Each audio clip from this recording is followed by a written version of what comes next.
The Poetry of the Celtic Races, by Ernest Renan. At a first glance the literature of Wales is divided into three perfectly distinct branches. The bardic or lyric, which shines forth in splendour in the 6th century by the works of Taliesin, of Aneurin, and of Llywor Hen, and continues through an uninterrupted series of imitations up to modern times. The Mabinogion, or literature of romance, fixed towards the 12th century, but linking themselves in the groundwork of their ideas with the remotest ages of the Celtic genius. Finally, an ecclesiastical and legendary literature, impressed with a distinct stamp of its own. These three literatures seem to have existed side by side, almost without knowledge of one another. The bards, proud of their solemn rhetoric, held in disdain the popular tales, the form of which they considered careless. On the other hand, both bards and romancers appear to have had few relations with the clergy, and one at times might be tempted to suppose that they ignored the existence of Christianity. To our thinking it is in the Mabinogion that the true expression of the Celtic genius is to be sought. And it is surprising that so curious a literature, the source of nearly all the romantic creations of Europe, should have remained unknown until our own days. The cause is doubtless to be ascribed to the dispersed state of the Welsh manuscripts, pursued till last century by the English, as seditious books compromising those who possessed them. Often too they fell into hands of ignorant owners, whose caprice or ill will sufficed to keep them from critical research. The Mabinogion have been preserved for us in two principal documents, one of the 13th century from the Library of Hangert, belonging to the Vaughan family, the other dating from the 14th century, known under the name of the Red Book of Hengest, and now in Jesus College, Oxford. No doubt it was some such collection that charmed the weary hours of the hapless Leolin in the Tower of London, and was burned after his condemnation, with the other Welsh books which had been the companions of his captivity. Lady Charlotte Guest has based her edition on the Oxford manuscript. It cannot be sufficiently regretted that paltry considerations have caused her to be refused the use of the earlier manuscript, of which the later appears to be only a copy. Regrets are redoubled when one knows that several Welsh texts, which were seen and copied 50 years ago, have now disappeared. It is in the presence of facts such as these that one comes to believe that revolutions, in general so destructive of the works of the past, are favorable to the preservation of literary monuments, by compelling their concentration in great centers, where their existence, as well as their publicity, is assured. The general tone of the Mabinogion is rather romantic than epic. Life is treated naively and not too emphatically. The hero's individuality is limitless. We have free and noble natures acting in all their spontaneity. Each man appears as a kind of demigod characterized by a supernatural gift. This gift if nearly always connected with some miraculous object, which in some measure is the personal seal of him who possesses it. The inferior classes, which this people of heroes necessarily supposes beneath it, scarcely show themselves, except in the exercise of some trade, for practicing which they are held in high esteem. The somewhat complicated products of human industry are regarded as living beings, and in their manner endowed with magical properties. A multiplicity of celebrated objects have proper names, such as the drinking cup, the lance, the sword, and the shield of Arthur, the chessboard of Gwendolen, on which the black pieces played of their own accord against the white, the horn of Bran Gald, where one found whatever liquor one desired, the chariot of Morgan, which directed itself to the place to which one wished to go, the pot of Tiernog, which would not cook when meat for a coward was put into it, the grindstone of Tudwal, which would only sharpen brave men's swords, the coat of Pattern, which none save a noble could don, and the mantle of Tegan, which no woman could put upon herself were she not above reproach. The animal is conceived in a still more individual way. It has a proper name, personal qualities, and a role which it develops at its own will and with full consciousness. The same hero appears as at once man and animal, without it being possible to trace the line of demarcation between the two natures. The tale of Kilhuch and Olwen, the most extraordinary of the Mabinogion, deals with Arthur's struggle against the wild boar king Twrch Trwyth, who with his 7 cubs holds in check all the heroes of the Round Table. The adventures of the 300 ravens of Cerverhan similarly form the subject of the dream of Rhonabwy.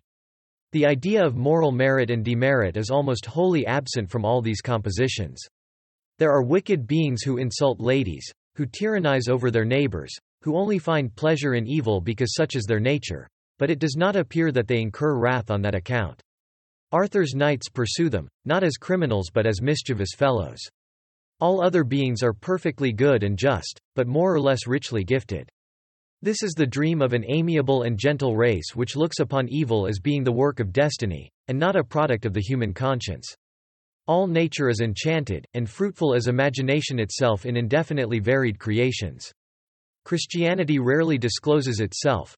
Although at times its proximity can be felt, it alters in no respect the purely natural surroundings in which everything takes place. A bishop figures at table beside Arthur, but his function is strictly limited to blessing the dishes. The Irish saints, who at one time present themselves to give their benediction to Arthur and receive favours at his hands, are portrayed as a race of men vaguely known and difficult to understand. No mediaeval literature held itself further removed from all monastic influence.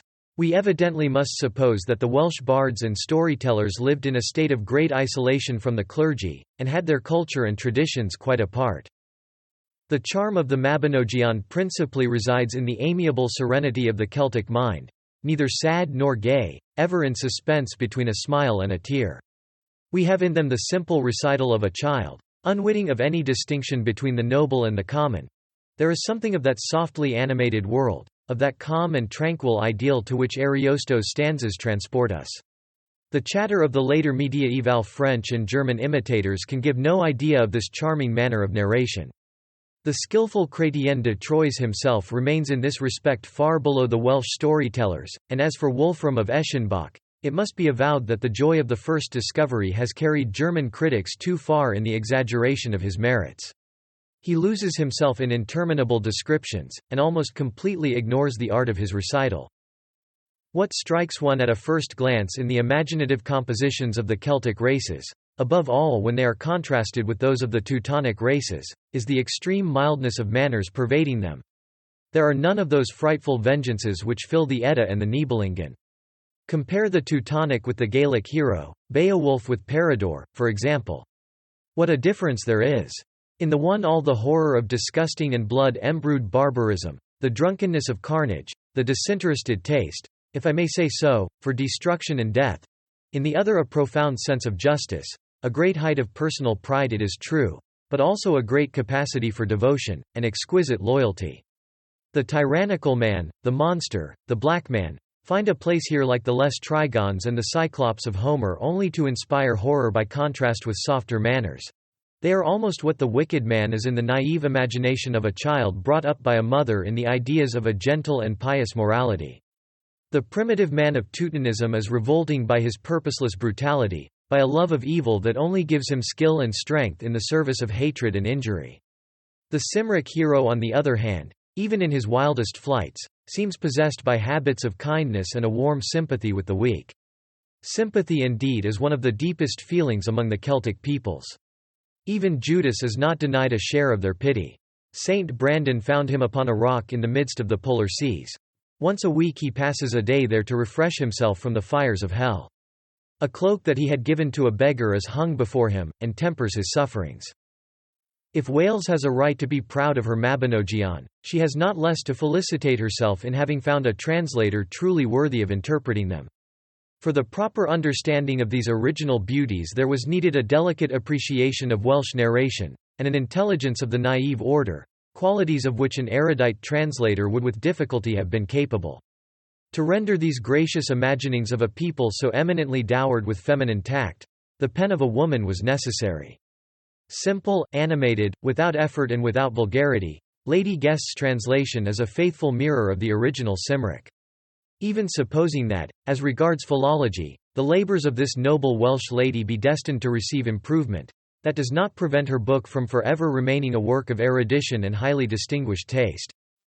The Mabinogion, or at least the writings which Lady Guest thought she ought to include under this common name, divide themselves into two perfectly distinct classes, some connected exclusively with the two peninsulas of Wales and Cornwall, and relating to the heroic personality of Arthur. The others alien to Arthur, having for their scene not only the parts of England that have remained Cymric, but the whole of Great Britain, and leading us back by the persons and traditions mentioned in them to the later years of the Roman occupation. The second class, of greater antiquity than the first, at least on the ground of subject, is also distinguished by a much more mythological character, a bolder use of the miraculous, and enigmatical form, a style full of alliteration and plays upon words. Of this number are the tales of Pwyll, of Bronwyn, of Manawyddan, of Math the son of Mathonwy, the dream of the Emperor Maximus, the story of Lludd and Llewellys, and the legend of Taliesin. To the Arthurian cycle belong the narratives of Owen, of Geraint, of Peridor, of Kilhuch and Olwen, and the dream of Rhonabwy. It is also to be remarked that the two last named narratives have a particularly antique character. In them Arthur dwells in Cornwall, and not as in the others at Caerleon on the Usk. In them he appears with an individual character, hunting and taking a personal part in warfare, while in the more modern tales he is only an emperor all-powerful and impassive, a truly sluggard hero, around whom a pleiad of active heroes groups itself.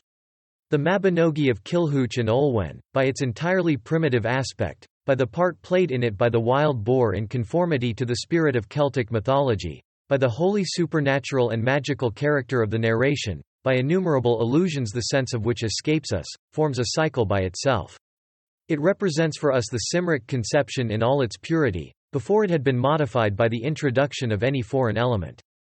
Without attempting here to analyze this curious poem, I should like by some extracts to make its antique aspect and high originality apparent. Kilhuch, the son of Kilith, prince of Celidon, having heard some one mention the name of Olwen, daughter of wise Padadon Pencor, falls violently in love, without having ever seen her. He goes to find Arthur, that he may ask for his aid in the difficult undertaking which he meditates. In point of fact, he does not know in what country the fair one of his affection dwells. Wise Padadon is besides a frightful tyrant who suffers no man to go from his castle alive, and whose death is linked by destiny to the marriage of his daughter. Arthur grants Kilhuch some of his most valiant comrades in arms to assist him in this enterprise. After wonderful adventures the knights arrive at the castle of Wise Padadon, and succeed in seeing the young maiden of Kilhuch's dream. Only after 3 days of persistent struggle do they manage to obtain a response from Olwen's father, who attaches his daughter's hand to conditions apparently impossible of realization. The performance of these trials makes a long chain of adventures, the framework of a veritable romantic epic which has come to us in a very fragmentary form. Of the 38 adventures imposed on Kilhuch, the manuscript used by Lady Guest only relates 7 or 8. I choose at random one of these narratives, which appears to me fitted to give an idea of the whole composition. It deals with the finding of Mabon the son of Modron, who was carried away from his mother 3 days after his birth, and whose deliverance is one of the labors exacted of Kilhuch. His followers said unto Arthur, Lord, go thou home. Thou canst not proceed with thy host in quest of such small adventures as these. Then said Arthur, It were well for thee, Gwrhyr Gwalstad Iethod, to go upon this quest, for thou knowest all languages, and art familiar with those of the birds and the beasts. Thou, Idoel, oughtest likewise to go with my men in search of thy cousin. And as for you, Kai and Bedwyr, I have hope of whatever adventure ye are in quest of, that ye will achieve it. Achieve ye this adventure for me. They went forward until they came to the Ousel of Silgri. And Gwrhyr adjured her for the sake of heaven, saying, Tell me if thou knowest aught of Mabon the son of Modron, who was taken when 3 nights old from between his mother and the wall. And the Ousel answered, When I first came here there was a smith's anvil in this place, and I was then a young bird. And from that time no work has been done upon it, save the pecking of my beak every evening, and now there is not so much as the size of a nut remaining thereof. Yet all the vengeance of heaven be upon me, if during all that time I have ever heard of the man for whom you inquire. Nevertheless I will do that which is right, and that which it is fitting I should do for an embassy from Arthur. There is a race of animals who were formed before me, and I will be your guide to them. So they proceeded to the place where was the stag of Rhydinarv. Stag of Rhydinarv, behold we are come to thee, an embassy from Arthur, for we have not heard of any animal older than thou.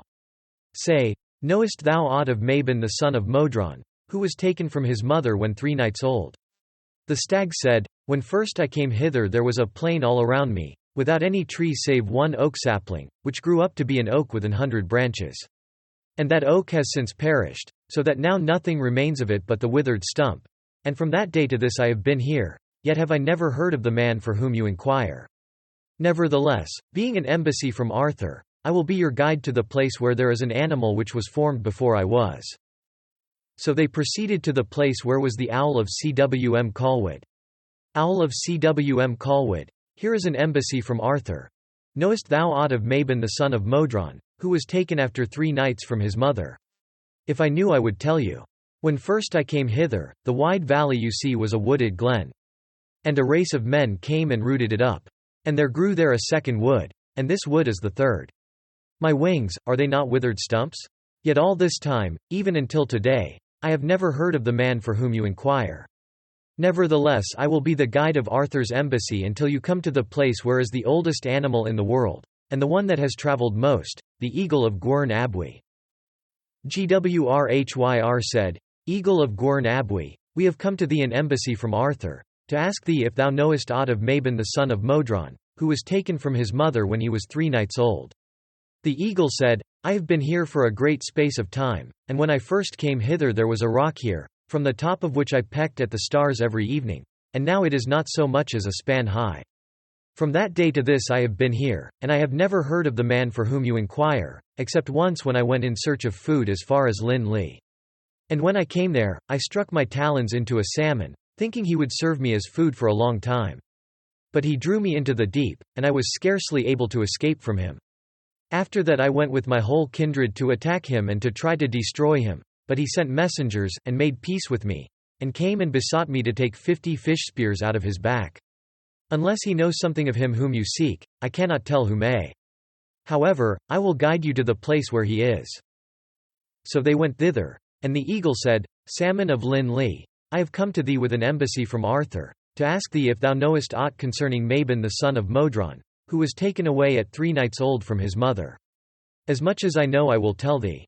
With every tide I go along the river upwards, until I come near to the walls of Gloucester, and there have I found such wrong as I never found elsewhere. And to the end that ye may give credence thereto, let one of you go thither upon each of my 2 shoulders. So Kai and Gwrhyr Gwalstad Iethod went upon the shoulders of the salmon, and they proceeded until they came unto the wall of the prison, and they heard a great wailing and lamenting from the dungeon. Said Gwrhyr, Who is it that laments in this house of stone? Alas, there is reason enough for whoever is here to lament. It is Mabon the son of Modron who is here imprisoned, and no imprisonment was ever so grievous as mine, neither that of Lud Law Arraigned, nor that of Gride the son of Eri. Hast thou hope of being released for gold or for silver, or for any gifts of wealth, or through battle and fighting? By fighting will whatever I may gain be obtained. We shall not follow the Cymric hero through trials the result of which can be foreseen. What, above all else, is striking in these strange legends is the part played by animals, transformed by the Welsh imagination into intelligent beings. No race conversed so intimately as did the Celtic race with the lower creation, and accorded it so large a share of moral life. The close association of man and animal, the fiction so dear to mediaeval poetry of the Night of the Lion, the Night of the Falcon, the Night of the Swan, the vows consecrated by the presence of birds of noble repute, are equally Breton imaginings. Ecclesiastical literature itself presents analogous features. Gentleness towards animals informs all the legends of the saints of Brittany and Ireland. One day St. Kevin fell asleep, while he was praying at his window with outstretched arms, and a swallow perceiving the open hand of the venerable monk, considered it an excellent place wherein to make her nest. The saint on awaking saw the mother sitting upon her eggs, and, loath to disturb her, waited for the little ones to be hatched before he arose from his knees. This touching sympathy was derived from the singular vivacity with which the Celtic races have inspired their feeling for nature. Their mythology is nothing more than a transparent naturalism, not that anthropomorphic naturalism of Greece and Indian, in which the forces of the universe, viewed as living beings and endowed with consciousness, tend more and more to detach themselves from physical phenomena, and to become moral beings, but in some measure a realistic naturalism, the love of nature for herself, the vivid impression of her magic, accompanied by the sorrowful feeling that man knows, when face to face with her, he believes that he hears her commune with him concerning his origin and his destiny. The legend of Merlin mirrors this feeling. Seduced by a fairy of the woods, he flies with her and becomes a savage. Arthur's messengers come upon him as he is singing by the side of a fountain. He is led back again to court, but the charm carries him away. He returns to his forests, and this time forever. Under a thicket of hawthorn Vivian has built him a magical prison. There he prophesies the future of the Celtic races. He speaks of a maiden of the woods, now visible and now unseen, who holds him captive by her spells. Several Arthurian legends are impressed with the same character. Arthur himself in popular belief became, as it were, a woodland spirit. The foresters on their nightly round by the light of the moon, says Gervase of Tilbury, often hear a great sound as of horns, and meet bands of huntsmen. When they are asked whence they come, these huntsmen make reply that they are of King Arthur's following. Even the French imitators of the Breton romances keep an impression, although a rather insipid one, of attraction exercised by nature on the Celtic imagination. Elaine, the heroine of Lancelot, the ideal of Breton perfection, passes her life with her companions in a garden, in the midst of flowers which she tends. Every flower culled by her hands is at the instant restored to life, and the worshippers of her memory are under an obligation, when they cut a flower, to sow another in its place. The worship of forest and fountain and stone is to be explained by this primitive naturalism, which all the councils of the Church held in Brittany united to proscribe. The stone, in truth, seems the natural symbol of the Celtic races. It is an immutable witness that has no death. The animal, the plant, above all the human figure, only express the divine life under a determinate form. The stone, on the contrary, adapted to receive all forms, has been the fetish of peoples in their childhood. Pausanias saw, still standing erect, the 30 square stones of Faery, each bearing the name of a divinity. The men here to be met with over the whole surface of the ancient world. What is it but the monument of primitive humanity, a living witness of its faith in heaven? It has frequently been observed that the majority of popular beliefs still extant in our different provinces are of Celtic origin. A not less remarkable fact is the strong tinge of naturalism dominant in these beliefs. Nay more, every time that the old Celtic spirit appears in our history, there is to be seen, reborn with it, faith in nature and her magic influences. One of the most characteristic of these manifestations seems to me to be that of Joan of Arc. That indomitable hope, that tenacity in the affirmation of the future, that belief that the salvation of the kingdom will come from a woman, all those features, far removed as they are from the taste of antiquity, and from Teutonic taste, are in many respects Celtic. The memory of the ancient cult perpetuated itself at Domremy, as in so many other places, under the form of popular superstition. The cottage of the family of Arc was shaded by a beech tree, famed in the country and reputed to be the abode of fairies. In her childhood Joan used to go and hang upon its branches garlands of leaves and flowers, which, so it was said, disappeared during the night. The terms of her accusation speak with horror of this innocent custom, as of a crime against the faith. And indeed they were not altogether deceived, those unpitying theologians who judged the Holy Maid. Although she knew it not, she was more Celtic than Christian. She has been foretold by Merlin. She knows of neither pope nor church, she only believes the voice that speaks in her own heart. This voice she hears in the fields, in the sough of the wind among the trees, when measured and distant sounds fall upon her ears. During her trial, worn out with questions and scholastic subtleties, she is asked whether she still hears her voices. "Take me to the woods," she says, "and I shall hear them clearly." Her legend is tinged with the same colors. Nature loved her. The wolves never touched the sheep of her flock. When she was a little girl, the birds used to come and eat bread from her lap as though they were tame.